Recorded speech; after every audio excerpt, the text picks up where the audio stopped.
స్వామి వివేకానంద, బుద్ధుడు, అబ్దుల్ కలాం లాంటి కొన్ని వేల మంది ఎలా అమ్మా అంత ఉత్తమ లక్షణాలతో అంత ఉత్తమ స్థాయిని పొందగలిగారు? వాళ్లలో 1% అయినా ఈ జన్మకు నేను సాధించగలిగితే పుట్టినందుకు న్యాయం చేసిన వాడనవుతానమ్మా.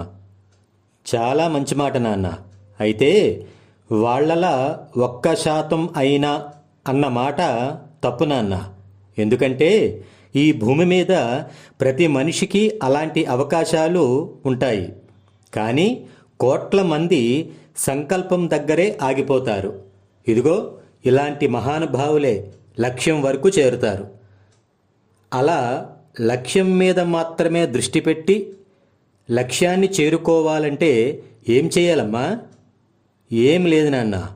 మన చుట్టూ ఎలాంటి వ్యక్తులు ఉన్నా, ఎలాంటి పరిస్థితులు ఉన్నా, ఎంతటి గడ్డు కాలం ఎదురొచ్చినా వాటిని మనం అంటించుకోకుండా తామర పువ్వులా ఉండగలిగితే ఇదిగో నువ్వన్న ఇలాంటి మహానుభావులవుతారు. అది కష్టమా అమ్మా?